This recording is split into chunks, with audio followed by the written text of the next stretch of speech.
Today we're talking about something that has become an unfortunate reality of the streaming space, the endless cycle of price hikes, and what you can do about it.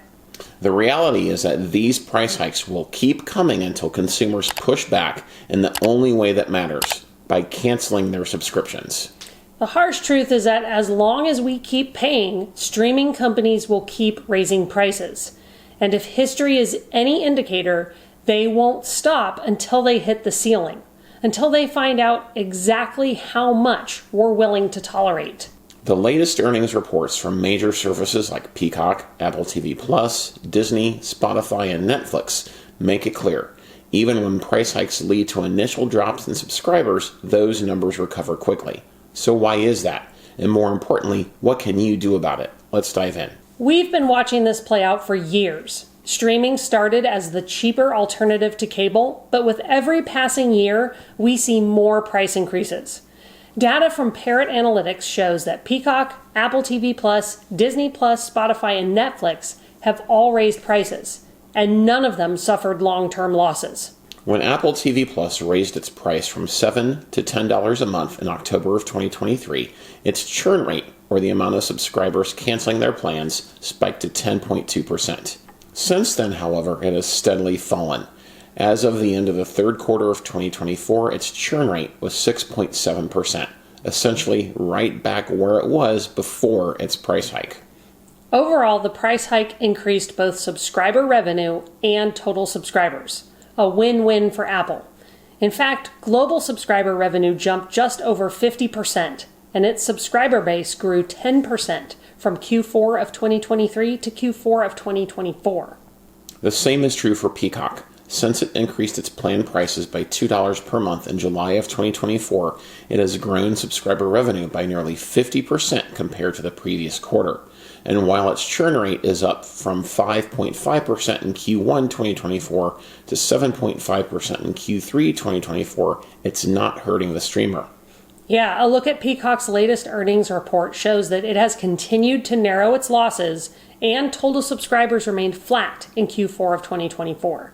It reported 36 million subscribers and EBITDA losses of $372 million. While that might sound bad, it's less than half of the losses it reported a year earlier. So everything is trending in the right direction for Peacock. Disney Plus is another example. Disney reported a 44% increase in earnings in its fourth straight quarter of earnings growth. They've increased prices multiple times, and while some users canceled, their overall revenue from streaming jumped 9%, a sign that the company isn't suffering from the higher fees.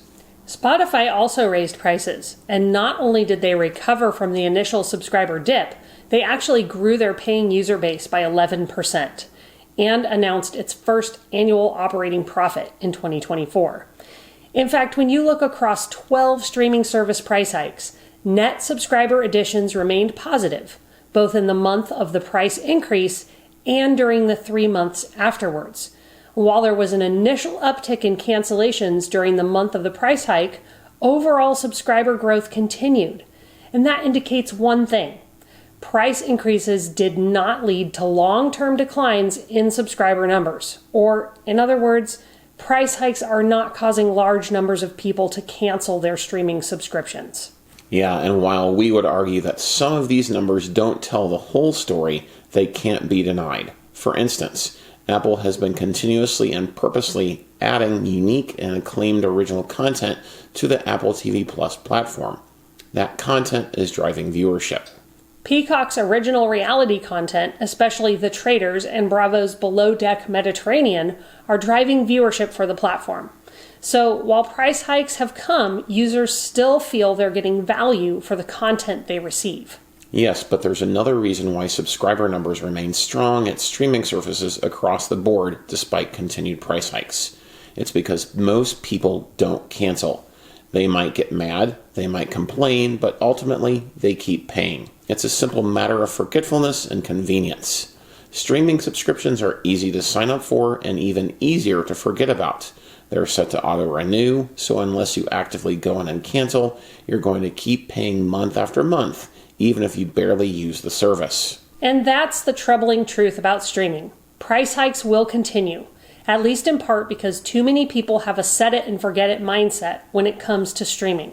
Companies know this. That's why they offer bundles, annual plans, and deals that make it seem like you're saving money, when in reality, they're just making sure you're staying subscribed longer. And with so many services competing for your attention, it's easy to lose track of how many you're actually paying for. And that brings us to the number one way to fight back against rising streaming costs. Cancel. Take stock of what you're subscribed to, how often you watch each service, and be honest with yourself. Do you really need all of them? You can do a quick streaming audit in 4 simple steps. First, make a list of all the streaming services you're subscribed to. Check your bank statements if you're not sure. Then track what you actually watch for a month. Note how often you use each service. If you haven't opened it in over a month, you probably don't need it. After this, you're ready to change your streaming behavior. Start by rotating your services.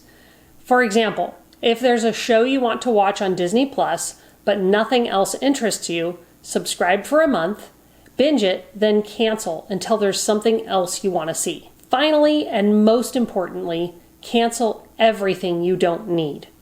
Set a reminder to reassess every few months so you're not paying for services you're not using. We're absolutely not saying that streaming is bad. We all love having access to great content. But if we don't start canceling services we're not using, prices will just keep climbing. These companies are testing the waters, seeing how much we're willing to pay before we finally say enough. The best way to keep your streaming budget in check in 2025 is to take control of your subscriptions. Absolutely. What do you think about the latest round of streaming price hikes? Have you canceled any of your subscriptions, or are you sticking with them? Let us know in the comments below. And if you haven't already, don't forget to like, subscribe, and turn on notifications so you can get all our latest news and reviews when they drop. Thanks for watching, and we'll see you in our next video.